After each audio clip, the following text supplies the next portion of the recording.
नमस्कार साथियों, एक बार फिर से आप सभी का स्वागत है मेरी यूट्यूब चैनल इंग्लिश विद विकास झा में। आज के सेशन में हम डायरेक्ट इनडायरेक्ट से जुड़े हुए टोटल 21 एमसीक्यूज को करेंगे और मेरा उम्मीद है कि आप इनको बहुत ही इंजॉय करने वाले हैं। लेकिन इससे पहले मैं ये आपसे कहना चाहूंगा, एमसीक्यू को ट्राई करने से पहले आपके कॉन्सेप्ट्स क्लियर होने बहुत आवश्यक हैं। तो चलेंगे, देखेंगे कि किस तरह से आप इन सभी क्वेश्चंस को आप एग्जामिनेशन में डील कर सकते हैं। आज का पहला क्वेश्चन हमारा है, कहता है she said I am happy. दो तीन चीजों का ध्यान रखना है। ये जो इन्वर्टेड कॉमास के अंदर जो हमारा स्टेटमेंट होता है, ये हमारा रिपोर्टेड स्पीच होता है। इसके टेंस में परिवर्तन होता है जब हमारा रिपोर्टिंग वर्ब जो है पास्ट का हो। क्लियर है? एक तो ये स्थिति है। और दूसरी बात हम जानेंगे कि रिपोर्टिंग वर्ब के टेंस में कतई परिवर्तन नहीं होता है। अगर इसमें परिवर्तन होता भी है तो टेंस में नहीं, बल्कि हम देखेंगे कि से को आप आस्क में बदल देते हैं, एक्सक्लेम्ड में बदल देते हैं। ये डिपेंड करता है रिपोर्टेड स्पीच का टाइप ऑफ सेंटेंस क्या है। क्लियर है? और उसके बाद हम जानते हैं कि ये रूल जो हमारा होता है सन 1 2 3 का, जहां पे सन और 1 2 3 जो है first person, second person, third person को रिफ्लेक्ट करते हैं। और सन जो हमारा है subject object no change. First person जो है हमारा सब्जेक्ट के अकॉर्डिंग बदलता है, सेकेंड पर्सन ऑब्जेक्ट के अकॉर्डिंग, और थर्ड पर्सन में किसी भी प्रकार के चेंजेस को नहीं देखा जाता है। ये तो हमारे एकदम बेसिक से रूल हो गए। क्लियर है? तो देखते हैं यहां पे हमारा जो फर्स्ट पर्सन है ये बदल जाएगा इसके अकॉर्डिंग। इसके अकॉर्डिंग बदलने का मतलब क्या है कि सिर्फ उसके पर्सन में बदलाव आएगा, ना कि इसके नंबर में बदलाव आएगा, ना कि इसके केस में आएगा, ना ही इसके जेंडर में आएगा। ये चीज ध्यान रखना है। हालांकि ये आई किसके लिए आया है? सी के लिए, इसलिए जेंडर तो दोनों का समान हो जाएगा। अब देखते हैं यहां पे हमारा क्या है, पास्ट है, और ये हम देख रहे हैं वर्ब का पहला फॉर्म है। प्रेजेंट इंडिफिनिट तो पास्ट इंडिफिनिट में आ जाएगा, तो अर्थात यहां देखेंगे इज का प्रयोग है, खत्म हो जाएगा। अब फिर देखेंगे यहां पे भी वॉज है, यहां पे भी वॉज है, यहां पे आपने देखा पास्ट परफेक्ट का यूज है, तो ये खत्म हो जाएगा। अब देखिए यहां पे आई जो है सी में कन्वर्ट हो जाएगा, तो सी यहां भी है, she said that she was happy, ये आपका करेक्ट आंसर हो जाएगा। अब आप कहेंगे सर यहां भी तो सेम चीज है, बट यहां देखेंगे टोल्ड लिखा हुआ है, और हम सबको पता है कि टेल जो होता है हमारा ना, ये हमारा एक ट्रांजिटिव वर्ब होता है जिसके आगे ऑब्जेक्ट का आना आवश्यक होता है। बिना ऑब्जेक्ट के हम टोल्ड का प्रयोग नहीं कर सकते हैं। क्लियर है? जिस कारण से ये आपका इनकरेक्ट हो जाएगा, अर्थात आपका ऑप्शन नंबर बी जो है यहां पे करेक्ट आंसर हो जाएगा। चलिए नेक्स्ट की ओर बढ़ते हैं। नेक्स्ट हमारा कहता है he said I live here. Similar है, यहां पे देखेंगे ही में बदल जाएगा हमारा फर्स्ट पर्सन का जो यहां पे प्रोनाउन है, ही हो जाएगा। ये हमारा वर्ब का फर्स्ट फॉर्म है, और ये बदल जाएगा आपके वर्ब के सेकेंड फॉर्म में, चूंकि हमारा रिपोर्टिंग वर्ब क्या है, पास्ट का है। ठीक है ना? तो हो जाएगा ही लिव्ड हियर। अब हियर को क्या करना है, रिपोर्टिंग वर्ब जब पास्ट में हो तो जो भी ऐसे वर्ड जो नजदीक को एक्सप्रेस करने वाले हैं ना, जो नजदीकी बताने वाले हैं ना, उनको हम दूर वाले शब्दों में बदल देते हैं जिनसे कि दूरी का अनुभव हो। अर्थात हियर तो रहने वाला नहीं है, हियर ये दो ऑप्शंस आपके छट गए।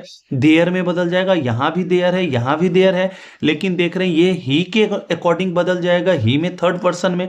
अर्थात आपका ऑप्शन नंबर ए जो है यहां पे करेक्ट आंसर हो जाएगा, क्योंकि यहां हमने आई को फर्स्ट पर्सन को सब्जेक्ट के अकॉर्डिंग, उसके पर्सन के अकॉर्डिंग चेंज नहीं किया है। क्लियर है?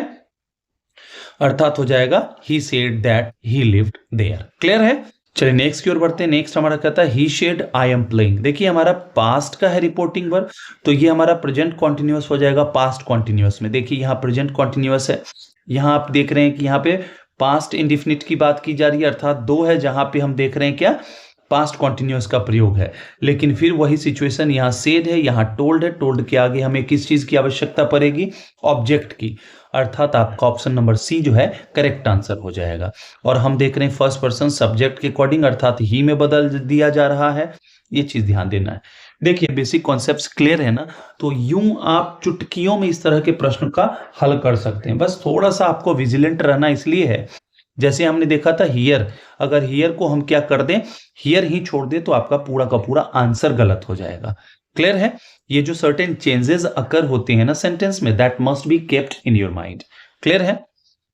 चलिए नेक्स्ट की ओर बढ़ते, कहता है Rama said I will help you. Rama, Rama भी बोल सकते हैं, रमा भी बोल सकते हैं, तो थोड़ा सा ये ध्यान देना है। हालांकि चारों ऑप्शंस में आपके सी का प्रयोग है। क्लियर है? अब देखेंगे कि फर्स्ट पर्सन इसके अकॉर्डिंग तो हम देख रहे हैं सी यहाँ पे Rama said that, Rama said that, Rama said that, सभी में ये देखने को मिल रहा है except option number D. Clear है। अब देखिए रिपोर्टिंग वर्ब हमारा पास्ट का है तो विल का क्या हो जाएगा, वुड हो जाएगा, तो विल तो होने से रहा, आपको टेंस को बैक शिफ्ट करना है। अब देख रहे हैं यहां भी है said that she would help you, she would help him. अब देखिए ये सेकेंड पर्सन है, सेकेंड पर्सन है ऑब्जेक्ट के अकॉर्डिंग, और यहां पे ऑब्जेक्ट आपके सामने है नहीं, तो आपको पता कैसे चलेगा कि किससे कहा जा रहा है। तो ये ध्यान रखना है आपको कि जब ऑब्जेक्ट ना हो तो नॉर्मली हम क्या करते हैं, सेकेंड पर्सन को मान के चलते हैं। इस स्थिति में क्या हो जाएगा, ऑप्शन नंबर सी जो है आपका करेक्ट आंसर हो जाएगा। Rama said I will help you, you मतलब जिससे वो कह रही है, ठीक है ना, इसलिए हमने क्या किया यहां पे सेकेंड पर्सन का प्रयोग किया। क्लियर है।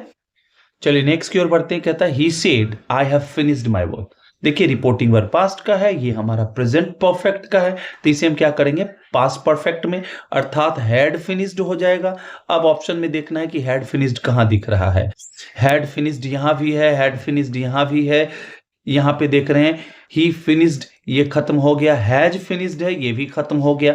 अगर ये बेसिक कॉन्सेप्ट्स अगर समझ लेना, आप सिर्फ यहां टेंस को देखें और इसके टेंस को देखें ना, तो आप बहुत सारे ऑप्शंस को एलिमिनेट कर सकते हैं। क्लियर है। 50% तो यही खत्म हो गया। फर्स्ट पर्सन सब्जेक्ट के अकॉर्डिंग बदलेगा, ही आ जाएगा, ही यहां भी है, ही यहां भी है। आगे देखते हैं, ये जो हमारा है फर्स्ट पर्सन माई, ये बदल जाएगा हिज में सब्जेक्ट के अकॉर्डिंग, अर्थात यहां देख रहे हैं हिज भी है। अब क्या दोनों में अंतर है, तो देख रहे हैं कि यहां सेड है, यहां टोल्ड है। टोल्ड की आवश्यकता नहीं है। क्यों आवश्यकता नहीं है, हमने पहले ही बताया है कि टोल्ड का प्रयोग हम तब करते हैं जब कोई उसके इफेक्ट को रिसीव करने वाला हो, अर्थात ये एक ट्रांजिटिव वर्ब है जिसके साथ आपको एक ऑब्जेक्ट का प्रयोग करना ही पड़ेगा, अर्थात आपका ऑप्शन नंबर जो है ए यहां पे करेक्ट आंसर हो जाएगा। क्लियर है। चलिए नेक्स्ट की ओर देखते हैं। नेक्स्ट हमारा कहता है she said I did it. अब देखिए यहां पे रिपोर्टिंग वर्ब पास्ट का है, और यहां पे आपने बताया है क्या, वर्ब का सेकेंड फॉर्म, मैंने इसे किया, ठीक है ना। आप देखेंगे ये हमारा पास्ट इंडिफिनिट का है, और जैसे रिपोर्टिंग वर्ब पास्ट का हो और रिपोर्टेड स्पीच का टेंस जो हमारा पास्ट इंडिफिनिट हो, तो इसे हम पास्ट परफेक्ट में बदल देते हैं, अर्थात हैड प्लस वर्ब के थर्ड फॉर्म का प्रयोग होगा। देख रहे हैं यहाँ पे हैड प्लस नहीं है, यहां भी नहीं है, यहां भी नहीं, अर्थात आपके ऑप्शन नंबर बी में सिर्फ देखने को मिल रहा है हैड प्लस वर्ब का थर्ड फॉर्म। क्या हो जाएगा, she said that, she first person subject according she had done it. अब एक चीज और ध्यान रखना है आपको, ये दैट कहां से आ रहा है, ये दैट कंजंक्शन का कार्य कर रहा है। जब हम रिपोर्टेड स्पीच में से ये जो हमारा जो इन्वर्टेड कॉमास है इसको हटाते हैं, तो उसके बदले में हम दैट का प्रयोग करते हैं, लेकिन ये नहीं कि सभी के साथ। अब इस दैट का प्रयोग हम तब करते हैं जब ये हमारा स्टेटमेंट जो है ना, ये हमारा असर्टिव फॉर्म में हो, ऑप्टेटिव में हो या एक्सक्लेमेटरी हो, इन दैट केस करते हैं, नहीं तो इसका प्रयोग हम नहीं करते हैं, ना ही इंट्रोगेटिव में और ना ही इंपेरेटिव में। क्लियर है। चलिए नेक्स्ट की ओर बढ़ते हैं। नेक्स्ट हमारा कहता है she said I can do this, उसने कहा मैं इसे कर सकती हूं, ठीक है ना। अब देखिएगा यहाँ पे रिपोर्टिंग वर्ब आपका पास्ट में है, कैन को कुड में बदल देंगे, यहाँ पे नहीं है कुड, इन सबों में कुड है। अब देखिए यहाँ टोल्ड का प्रयोग नहीं होगा, तो टोल्ड वाला खत्म हो गया, आपके ऑप्शंस बचे बी और डी, और फर्स्ट पर्सन सब्जेक्ट के अकॉर्डिंग अर्थात सी हो जाएगा। यहां तक तो सही है, she said that she could do that, this को हम क्या कर देते हैं, दैट में बदल देते हैं। ये डिमॉन्स्ट्रेटिव हमारा प्रोनाउन है जो नजदीक के चीजों के लिए प्रयुक्त होता है सिंगुलर के लिए, तो इसको हम दूर के लिए बदल देते हैं, दैट का प्रयोग हो जाएगा। और यहां देख रहे हैं कि सारी चीजें तो सही है, बट ये दिस को दैट में बदलना भूल गया, अर्थात आपका ऑप्शन नंबर बी जो यहां पर करेक्ट आंसर हो जाएगा। क्लियर है। चलिए नेक्स्ट की ओर बढ़ते हैं। नेक्स्ट हमारा कहता है he said to me you are late, उसने मुझसे कहा कि आप क्या है, लेट हैं। क्लियर है। अब देखिए यहाँ पे सेकेंड पर्सन ऑब्जेक्ट के अकॉर्डिंग बदलेगा, ठीक है, और ये हमारा रिपोर्टिंग जो वर्ब है हमारा पास्ट का है, इस बात का ध्यान रखना है। यहां आप क्या करेंगे, इसके आगे अगर ऑब्जेक्ट है तो टोल्ड में बदल दीजिए। देखिए यहाँ पे टोल्ड है, यहाँ पे भी टोल्ड है, यहाँ पे सेड है, लेकिन आपने क्या किया, ऑब्जेक्ट को ही निरस्त कर दिया, जो कि गलत है। यहाँ पे सेड अपने साथ डायरेक्ट ऑब्जेक्ट नहीं लेता है। इसके बाद हम प्रीपोजिशन टू का प्रयोग करते हैं, अर्थात ये भी खत्म हो गया आपका। अब इन्हीं दोनों में से कोई चीज आएगा। अब देखेंगे कि सेकेंड पर्सन ऑब्जेक्ट के अकॉर्डिंग बदलता है। ऑब्जेक्ट हमारा है फर्स्ट पर्सन का, तो इसको हम फर्स्ट पर्सन में बदल देंगे, और फर्स्ट पर्सन में क्या हो जाएगा, आई। यहां पे देख रहे हैं यू है, जो कि ये भी आपका खत्म हो गया। क्या हो जाएगा, he told me that I was late, he told me that I was late, जो कि आपका करेक्ट आंसर हो जाएगा। क्लियर है? चलिए नेक्स्ट की ओर बढ़ते हैं। नेक्स्ट हमारा कहता है he said to me you are late, उसने मुझसे कहा क्या कि आप लेट हैं। क्लियर है? आप देखिए यहाँ पे सेड टू है तो आप इसको टोल्ड में बदल सकते हैं, तो हो सकता है he told me, comma inverted comma को हटा दीजिए, लिख दीजिए दैट, सेकेंड पर्सन ऑब्जेक्ट के अनुसार अर्थात आई, अब रिपोर्टिंग वर्ब पास्ट में है तो हो जाएगा वॉज लेट। अब देखिए कि यह किस ऑप्शन में दिख रहा है, he told me that I was late, he told me that I was late. कहां है? ऑप्शन नंबर आपके सी में यह दिख रहा है। क्लियर है? चूंकि यहां पे सेड के आगे हमने टू लगाना भूल गया, ठीक है ना, यहां पे सारी चीजों को तो किया बट हमने पर्सन को चेंज नहीं किया। क्लियर है? He said that I was late. अब देखिए यहां पे फिर आपने क्या किया कि टू को लगाना और ऑब्जेक्ट को लगाना भूल गया, ठीक है, अर्थात आपका ऑप्शन नंबर सी जो है यहां पर करेक्ट आंसर हो जाएगा। चलिए नेक्स्ट की ओर बढ़ते हैं। कहता है I said to him you are my friend, मैंने उससे कहा कि आप मेरे मित्र हैं। कुछ नहीं करना है, दैट लगा दीजिए सबसे पहले। सेड तो देखिए सेड के आगे टू नहीं है, यहाँ पे खत्म कर दीजिए। सिमिलर सिचुएशन इसके साथ भी है, आई टोल्ड हिम, तो दोनों जगह देखने को मिल रहा है, दैट आ जाएगा सेकेंड पर्सन ऑब्जेक्ट के अनुसार अर्थात ही हो जाएगा, यहाँ भी है लेकिन यहाँ नहीं है, बस बात खत्म कर दीजिए। ऑप्शन नंबर बी आपका करेक्ट आंसर हो जाएगा। एक बार वेरिफिकेशन भी कर लीजिएगा कि सेंटेंस सही है या नहीं, हो सकता है किसी प्रकार की गलती हो, त्रुटि हो, इसमें टेंस बेस्ड हो सकता है, ये नहीं कि एकमात्र ये बचा तो यही हमारा आंसर हो जाएगा। I told him that he was, my first person है तो फर्स्ट पर्सन ही है, माई फ्रेंड, अर्थात ये आपका करेक्ट आंसर हो जाएगा। क्लियर है? चलिए नेक्स्ट की ओर बढ़ते हैं। कहता है सी सेड आई मे कम, उसने कहा मैं आ सकती हूं, संभावना दर्शाया जा रहा है यहाँ पे, ठीक है ना। क्या हो जाएगा? मे का माइट हो जाएगा, तो देखेंगे कि माइट कहाँ है, ये कुड कहाँ से आ गया, ये मे नहीं रहेगा माइट में बदलेगा, तो दो ऑप्शन है हमारे। यहाँ देख रहे हैं सेड है, आगे ऑब्जेक्ट नहीं है तो टोल्ड का प्रयोग नहीं होगा, अर्थात आपका ऑप्शन नंबर बी जो है यहाँ पर करेक्ट आंसर हो जाएगा। क्लियर है? चलिए नेक्स्ट की ओर बढ़ते हैं। कहता है she said I am reading a book, उसने कहा कि मैं किताब पढ़ रही हूं। क्लियर है? यहाँ पे क्या पढ़ रही हूं? किताब। प्रेजेंट कॉन्टिन्यूअस में पास्ट कॉन्टिन्यूअस में बदलेंगे, चूंकि रिपोर्टिंग वर्ब हमारा पास्ट का है, अर्थात वॉज प्लस वर्ब का चौथा रूप। तो देखेंगे यहां नहीं है, यहां भी नहीं है, यहां भी नहीं है, सिर्फ और सिर्फ ऑप्शन नंबर बी में है, जो कि आपका करेक्ट आंसर हो जाएगा। क्या हो जाएगा? She said that she watch, first person subject के अकॉर्डिंग बदलेगा, she was reading a book, she was reading a book. Clear है? चलिए नेक्स्ट की ओर बढ़ते हैं। नेक्स्ट हमारा कहता है he said I must go now, उसने कहा कि अब मुझे अवश्य जाना पड़ेगा, कोई चारा नहीं है रुकना, ठीक है ना, रुकने की कोई बात नहीं है, अब जाना ही पड़ेगा, मतलब यहां पे कंपल्सन की बात की जा रही है। क्या हो जाएगा? ही शेड दैट, इतना देखेंगे तो पहले देखेंगे कि टोल्ड का प्रयोग नहीं होगा। यहां पे देख रहे हैं शेड के बाद आपने ही लगा दिया, यहाँ पे कौन सा चीज है जो मिसिंग है, तो देखेंगे यहाँ पे दैट मिसिंग है, तो इसको भी खत्म कर दीजिए। अब देखेंगे ही said that, he first person subject के अकॉर्डिंग ये सही है, यहाँ पे भी देख रहे हैं ये सही है, लेकिन यहाँ पे क्या है कि मस्ट जब हो ना और रिपोर्टिंग वर्ब जब हमारा पास्ट का हो ना, तो मस्ट को हम किस में बदल देते हैं? हैड टू में बदल देते हैं, ठीक है ना, ये ध्यान रखना है। अगर यहाँ पे रिपोर्टिंग वर्ब प्रेजेंट या फ्यूचर का होता तब तो मस्ट ही रखते, तब वहां हमें किसी भी चेंजेस की आवश्यकता नहीं पड़ती, लेकिन देख रहे हैं मस्ट है, लेकिन ये रिपोर्टिंग वर्ब पास्ट में है तो हैड टू में बदल देंगे, अर्थात आपका ऑप्शन नंबर बी जो है यहाँ पे करेक्ट आंसर हो जाएगा। क्लियर है?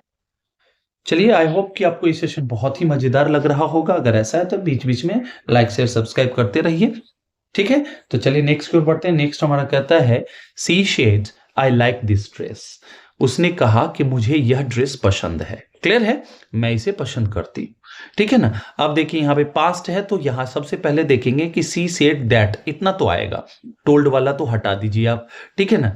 अब देखिए फर्स्ट पर्सन सब्जेक्ट के अकॉर्डिंग तो सी आ जाएगा, तो देख रहे हैं यहाँ भी है, यहाँ भी है, और ये हमारा रिपोर्टिंग वर्ब पास्ट का है, और यहाँ देख रहे हैं प्रेजेंट इंडिफिनिट में तो पास्ट इंडिफिनिट में आ जाएगा, अर्थात आपका ऑप्शन नंबर सी जो है गलत हो जाएगा, क्योंकि यहाँ पे आप देख रहे हैं प्रेजेंट इंडिफिनिट का प्रयोग किया गया है। सिमिलर सिचुएशन है ऑप्शन नंबर डी में भी आपका, यहाँ पे भी देख रहे हैं कि आपको जो बदलना चाहिए था पास्ट इंडिफिनिट में, तो आपने क्या किया, यहाँ पे प्रेजेंट इंडिफिनिट का प्रयोग कर दिया। वैसे भी हम देख रहे हैं इन दोनों के बीच जो सब्जेक्ट वर्ब एग्रीमेंट का जो रूल है वो फॉलो नहीं किया जा रहा है। क्लियर है? अर्थात एक ही बचा जो आपका सही आंसर होने वाला है। She said that, she liked that dress, this को हम दैट में बदल देते हैं। क्लियर है? चलिए नेक्स्ट की ओर बढ़ते हैं। कहता है she said to him are you angry. यहां पे देखिए ये हमारा इंट्रोगेटिव पैटर्न ऑफ सेंटेंस है। यहां पे पूछा जा रहा है कि क्या आप गुस्सा हो। अब जब पूछा जा रहा है तो रिपोर्टिंग वर्ब को हम ऐसे शब्द में बदल देते हैं जिससे पूछने का बोध हो। इस कारण से हम आस्क में बदल देते हैं। क्लियर है। और पास्ट क्या होता है, आस्क्ड। तो सी आस्क्ड हिम, ठीक है, इसके साथ टू नहीं लगता, ये ध्यान रखना है। टोल्ड की तो बात नहीं की जाएगी यहां पे। अब देखिए ये जो हमारा क्वेश्चन है, क्या इसका आंसर यस या नो में दिया जा सकता है? क्या इसका आंसर यस नो में दिया जा सकता है? अगर मैंने आपसे पूछा आर यू एंग्री तो आप कहेंगे यस या नो। अगर है तो कहेंगे यस, नहीं है तो कहेंगे नो। जब इस तरह का हो तो वहां पे हम कंजंक्शन इफ या वेदर में से किसी का भी प्रयोग कर सकते हैं। क्लियर है। तो देखना है यहां पे वो चीज मिसिंग है, खत्म हो गया। यहां पे है, यहां पे भी है, यहां पे भी है। अब देखना है रिपोर्टिंग पर पास्ट का है तो हम देखेंगे कि सबसे पहले तो आपको क्या करना पड़ेगा, इसके पैटर्न को चेंज करना पड़ेगा। आर यू को यू आर एंग्री, और फिर यू हमारा जो है सेकेंड पर्सन है ऑब्जेक्ट के अनुसार, तो ही आ जाएगा। तो देख रहे हैं ही यहां भी है और यहां पे ही नहीं है, और यहां पे देख रहे हैं कि इंट्रोगेटिव पैटर्न को बदला भी नहीं गया है, ये खत्म हो गया। अर्थात आपका ऑप्शन नंबर सिर्फ एक बच गया सी, जो कि आपका करेक्ट आंसर होने वाला है। क्लियर है। क्या हो जाएगा, ये आ जाएगा ही, और आर को हम वॉज में बदल देंगे क्योंकि ही के साथ वैसे भी इज आता है, और रिपोर्टिंग पर पास्ट में जिस कारण से इज को हम वॉज में बदल देंगे। क्या हो जाएगा, she asked him if he was angry. Clear है। चलिए नेक्स्ट की ओर बढ़ते हैं। कहता है he said to her please help me. अब ये देखिए हमारा एक इंपेरेटिव सेंटेंस का एग्जांपल है जिसमें कि क्या रिक्वेस्ट किया जा रहा है, और ये जो रिक्वेस्ट करने का भाव है ना, ये ट्रांसफर कर दिया जाता है रिपोर्टिंग वर्ब पे।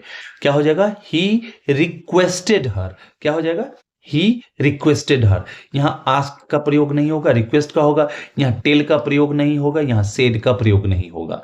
क्लियर है। इतना कर देंगे, ही रिक्वेस्टेड हर। उसके बाद कॉमा इन्वर्टेड कॉमा को हटा करके टू, और फिर देखेंगे कि टू के बाद हम वर्ब के बेस फॉर्म का प्रयोग कर देंगे, और फिर हमारा जो फर्स्ट पर्सन है ये सब्जेक्ट के अकॉर्डिंग आ जाएगा, और सब्जेक्ट हमारा थर्ड पर्सन का है, और मी हमारा ऑब्जेक्टिव केस का, जिसके कारण से हिम का प्रयोग कर देंगे। क्लियर है। चलिए अर्थात आपका ऑप्शन नंबर ए जो है यहाँ पे करेक्ट आंसर हो जाएगा। चलिए नेक्स्ट की ओर बढ़ते हैं। नेक्स्ट हमारा कहता है he said to her please help me. एक बार फिर से देखेंगे कि रिपोर्टेड स्पीच का जो आपका स्टेटमेंट है वो हमारा एक इंपेरेटिव सेंटेंस है जिससे कि रिक्वेस्ट का बोध हो रहा है। अर्थात हम क्या करेंगे, सेड को हम रिक्वेस्ट में बदल देंगे। अर्थात क्या हो जाएगा, ही रिक्वेस्टेड हर। क्लियर है। रिक्वेस्ट अपने साथ यहाँ पे टू नहीं लेता है, ये ध्यान रखना है आपको, ठीक है ना। अब उसके बाद क्या करेंगे, कॉमा इन्वर्टेड कॉमा को हटा के टू का प्रयोग करेंगे, फिर हमारा वर्ब का फर्स्ट फॉर्म आ जाएगा, और मी हमारा फर्स्ट पर्सन का है, अर्थात हम हिम में बदल देंगे। क्लियर है। अर्थात आपका ऑप्शन नंबर ए जो है यहाँ पे करेक्ट आंसर हो जाएगी। ये तो है एक तरीके से। और दूसरा हम देखते हैं कि रिक्वेस्ट में बदलता, तो दूसरे किसी भी ऑप्शन में आपको रिक्वेस्ट का बोध नहीं मिल रहा है। क्लियर है। चलिए नेक्स्ट की ओर बढ़ते हैं। कहता है she said let us go home. अब देखिए लेट अस का प्रयोग करते हैं किस सेंस में, सजेशन देने के सेंस में। जब आप किसी से अपना सजेशन रखते हैं कि भैया हमें अब घर चलना चाहिए, ठीक है ना, तो यहां पे क्या कर देते हैं, सजेस्टेड में इसको बदल देंगे रिपोर्टिंग वर्ब को। अर्थात ऑप्शन नंबर जो हमारा बी है वो आपका सही हो जाएगा। और साथ ही साथ जब आप सजेशन देते हैं तो यहां पे हम शुड का प्रयोग करते हैं। अब आपके मन में होगा कि सर सेल को हम शुड में बदलते हैं, या शुड आया कहां से, तो एक्चुअली यहां पे इस सेंटेंस में सजेशन का बोध हो रहा है, जिस कारण से हम यहां पे शुड का प्रयोग कर रहे हैं। क्लियर है। अर्थात आपका ऑप्शन नंबर बी जो यहां पर है करेक्ट आंसर हो जाएगा। चलिए नेक्स्ट की ओर बढ़ते हैं। नेक्स्ट हमारा कहता है he says I was a student. I was a student. अब देखिए यहां पे हमारा ये क्या है, वर्ब का पांचवा फॉर्म है, जो किसके लिए प्रयुक्त होता है, प्रेजेंट इंडेफिनिट के लिए। और रिपोर्टिंग वर्ब जैसे ही हमारा प्रेजेंट या फ्यूचर में हो तो रिपोर्टेड स्पीच के टेंस में कोई परिवर्तन नहीं होता। जिस टेंस में है, यहां पे देख रहे हैं कि ये हमारा वर्ब का सेकेंड फॉर्म है, जो दर्शाता है कि पास्ट इंडेफिनिट का यह है। क्लियर है। अर्थात इसके टेंस में कोई परिवर्तन नहीं होगा। हाँ, आप देखेंगे कि इसके फॉर्म में बदलाव आ सकता है, वजह तो वर आ सकता है अगर सब्जेक्ट प्लूरल आया तो, ठीक है ना, नहीं तो इसके टेंस में परिवर्तन देखने को नहीं मिलेगा। अर्थात क्या हो जाएगा, ही says that first person subject के अनुसार ही वॉज अ स्टूडेंट। अब देखिए कौन सा ऑप्शन है जहां पे आपको मिल रहा है, तो आप कहेंगे कि sir that is option number C. क्या है, he says that he was a student. यहाँ देखने को मिल रहा सी में आपने कन्वर्ट कर दिया, यहाँ जेंडर चेंज हो गया है जिसके कारण से ये अनएक्सेप्टेबल हो गया। दूसरा में देख रहे हैं कि आपने सेड रिपोर्टिंग वर्ब को ही बदल दिया, जबकि आपको पता होना चाहिए कि रिपोर्टिंग वर्ब के टेंस को नहीं परिवर्तित किया जाता है। रिपोर्टिंग वर्ब तो ये बता रहा है कि ये स्टेटमेंट का संबंध किस टाइम से है, और जिस कारण से हम देखते हैं कि पास्ट हो तो बैक शिफ्टिंग हो जाता है रिपोर्टेड स्पीच के टेंस में। इसलिए हम रिपोर्टिंग वर्ब के टेंस में किसी भी प्रकार के चेंजेस को नहीं अप्लाई करेंगे। क्लियर है? अर्थात आपका ऑप्शन नंबर सी जो यहां पर है करेक्ट आंसर हो जाएगा। क्लियर है? चलिए नेक्स्ट की ओर बढ़ते हैं। नेक्स्ट हमारा कहता है द टीचर सेज, टीचर कहते हैं। क्या कहते हैं? It is a book. Book की ओर इशारा करते हुए या बुक को लेकर के डेमोन्स्ट्रेट करते हुए बताते हैं कि यह एक किताब है। क्लियर है? अब देखेंगे एक बार फिर से कि हमारा रिपोर्टिंग वर्ब प्रेजेंट टेंस का है, जो कि वर्ब के फिफ्थ फॉर्म में है, अर्थात इसके टेंस में कोई परिवर्तन नहीं होगा। क्यों नहीं होगा? और देखिए पूरे स्ट्रक्चर में भी कोई बदलाव नहीं आएगा। क्यों? क्योंकि इट हमारा थर्ड पर्सन है, इस पे कोई चेंजेस नहीं आता है। फिर वहीं देखेंगे बुक भी हमारा थर्ड पर्सन है, मतलब क्या हो जाएगा? The teacher says that it is a book. अर्थात आपका ऑप्शन नंबर क्या है? ए जो आपका करेक्ट आंसर हो जाएगा।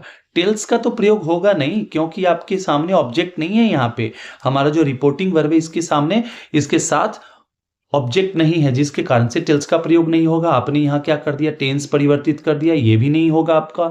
द टीचर सेड, यहाँ भी सिमिलर सिचुएशन है, आपने क्या कर दिया? रिपोर्टिंग वर्ब के टेंस को ही चेंज कर दिया। क्लियर है? चलिए नेक्स्ट की ओर बढ़ते हैं। कहता है आई शेड 2 and 2 is 4। मैंने कहा, क्या कहा? कि 2 और 2 4 होते हैं। अब देखिए ये हमारा क्या है? एक यूनिवर्सल ट्रूथ है, एक ऐसी सच्चाई है जिसको बदला नहीं जा सकता है। समझ में आ रही बात? ये हमारा यूनिवर्सल ट्रूथ है, एक ऐसा फैक्ट है that can never be changed, जिसको आप चेंज नहीं कर सकते हैं। क्लियर है? अब इस स्थिति में क्या होगा? जो यूनिवर्सल ट्रूथ होते हैं, जनरल फैक्ट्स होते हैं, या कोई रूटीन एक्शन हो, तो उसमें हम क्या करते हैं? किसी भी प्रकार के टेंस में बदलाव नहीं करते हैं। अर्थात ये जिस टेंस में उसी टेंस में रखेंगे, ऐसे ही लिख देंगे आप।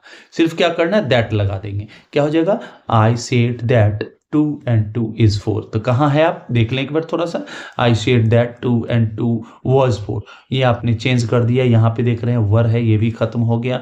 यहाँ आपको देखने को मिल रहा है इज, और नीचे वाले में भी इज है, लेकिन यहाँ टोल्ड का प्रयोग है, और ये कई एक बार मैंने बताया है कि इसका प्रयोग यहाँ पे उपयुक्त नहीं है। क्लियर है? चलिए next and the last of this session हमारा है, कहता है सी सेड, उसने कहा। क्या कहा? आई कैन लिफ्ट इट, मैं इसे उठा सकती हूँ, मैं इसे उठा सकती हूँ। क्या करना है? कैन को कुड में बदल दीजिए। तो देखिए यहाँ पे कैन ही छोड़ दिया आपने।